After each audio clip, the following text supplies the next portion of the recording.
Ассаламуалейкум бауырым, досым, қазағым, қалайсың? Менің есімім Дастан Қалыбекұлы. Менің алдыңғы уақыт жайындағы видеомның саған пайдасы тигеніне мен сенімдімін. Ендеше өзім айтқанымдай, уақытымызды босқа өткізбей, тақырыпқа көшейік. Бауырым, қазіргі таңда сенің жетістікке жете алмауыңа, немесе арман мақсатыңды дұрыс қоя алмауыңа, болмаса бір істі бастап көптеген қателіктерге ұрынып атқанда не себеп деп ойлайсың? Оған жалғыз бір ғана себеп бар. Ол білімнің жоқтығы. Олай болатын болса, бүгінгі тақырыбымыз білім. Жалпы білім дегеніміз не? Білім ол ақиқатты дәлелдермен білу дейміз. Яғни қарапайым көшеге шықтың, сен көшеде жол ережесін білмейтін болсаң, түрлі апаттарға, түрлі қайғылы оқиғаларға себепкер боласың. Дұрыс па? Бәлкім сен медицинаны бітірген шығарсың. Бірақ басымды көп ауырта бермейін деп дипломды сатып алуың да мүмкін. Қазір кім солай жасамай жатыр? Жасыратын жоқ бауырым. Диплом бар, бірақ басында білім жоқ. Нәтижесінде қаншама адам зардап шегеді өмірде. Өмірден өтуіне себепші болады.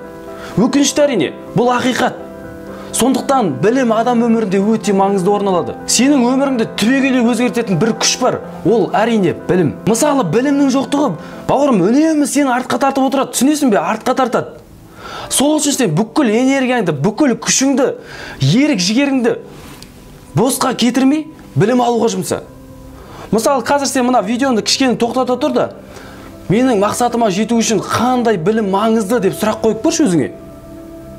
Мен білмеймін, бәлкім сен бір компанияны басқарып отқан президент шығарсың, немесе бір шаруа қожалығын басқаратын шығарсың. Болмаса қарапайым бір саудагер шығарсың. Бірақ мынау сенің басыңда білім болмайтын болса, онда сенің бастап жатқан ісіңнің құрдымға кететініне мен сенімдімін.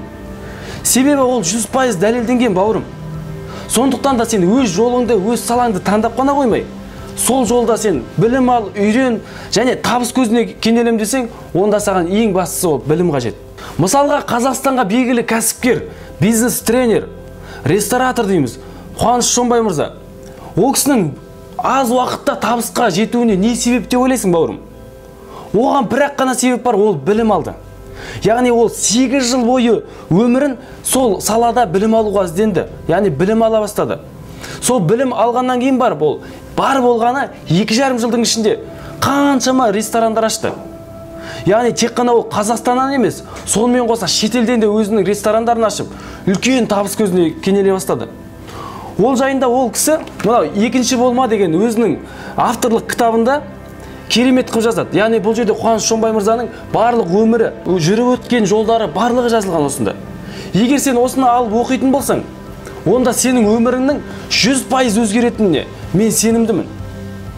Осы тұста айта кететін, менің де өмірімді өзгертіп, менің де ойымды өзгертіп, табысқа кенелуіме себепші болған кітаптар тізімі бар. Мен ол кітаптар тізімін мына видеоның астына сен үшін жазып қоям, бауырым, түсінесің бе?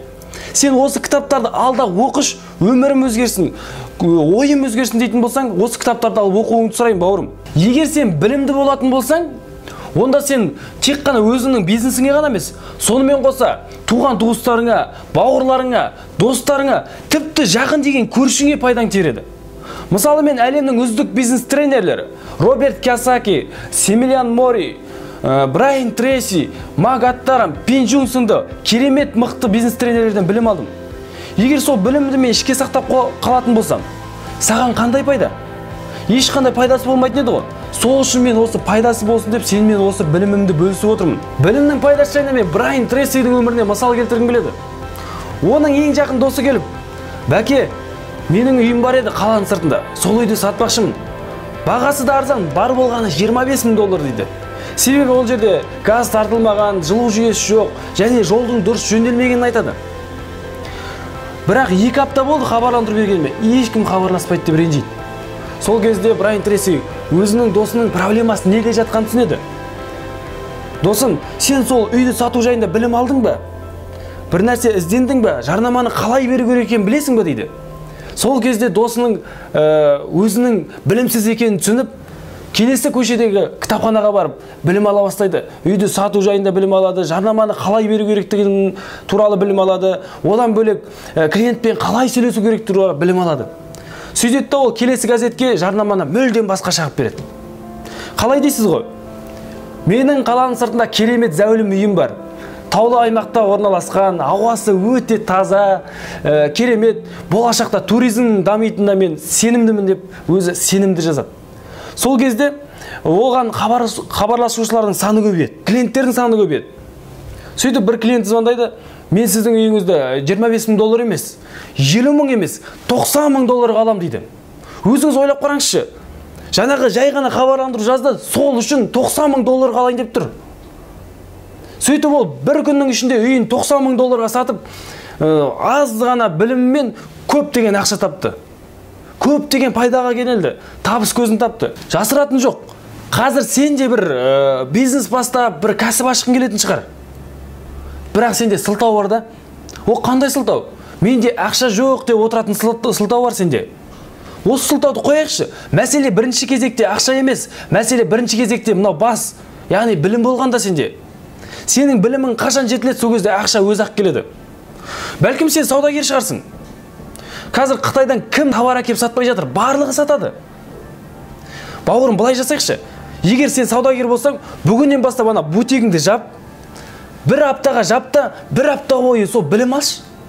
Іздеш, өзіңді дамытшы. Жарнама қалай жасау керек, клиентпен қалай сөйлесу керек, барлығын үйреніп біліп алшы. Одан кейін сен бір ай бойы өтпей жатқан товарыңды бір-ақ күнде сататыныңа мен кепілдік берем. Мен оған сенімдімін, бауырым. Сондықтан, бауырым, білім алуға талпын. Өзіңді жетілдіріп отыр. Кітаптар оқы, болмаса осындай саған мотивация бере алатындай видеороликтер қара. Ана музыканы тыңдай бергенше аудио кітаптар бар, соларды тыңда. Бауырым, мен сенімен біргемін. Қаласаң бірге білім алайық. Instagram, WhatsApp сен үшін күндіз-түні ашық. Сұрақтарың болса жаз, бауырым. Бірге талқылайық, бірге жұмыс жасайық, бірге өсейік, бірге дамиық, бауырым. Білекті бірді жығат дейді, білімді мыңды жығат. Осыны ұмытпаш. Өсемін десең білім ал. Сәттілік, бауырым.